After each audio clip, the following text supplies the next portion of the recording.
Studying is strange. You can be busy for hours and still not move at all. Pages turn, notes grow, and nothing feels wrong while it's happening.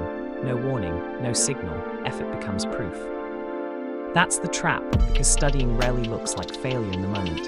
It only shows up later. Your brain doesn't track learning, it tracks effort. If it feels like work, it feels meaning. Highlighting, reading, writing notes.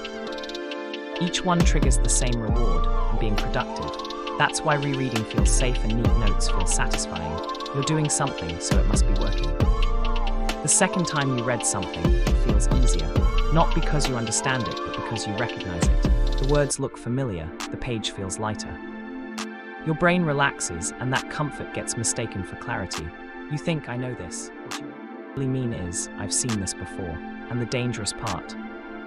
Nothing around you signals that this isn't comprehension yet. Studying feels safe because your brain isn't being challenged. There's no recall happening, only input, and your brain is terrible at judging learning during passive exposure.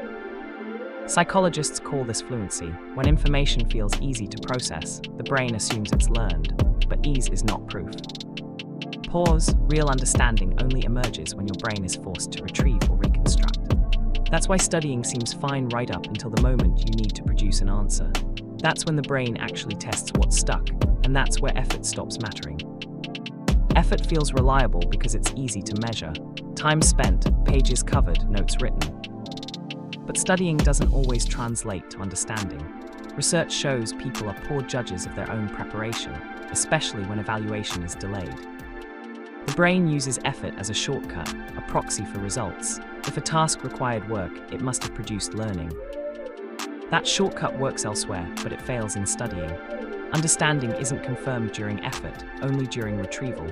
So what's overestimated isn't intelligence, it's readiness. And that's why studying can fail quietly.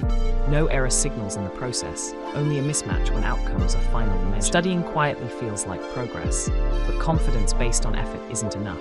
The only way to know if you've truly learned is to force your brain to retrieve and apply it. Test yourself, explain it, use it. That's when learning stops being an illusion.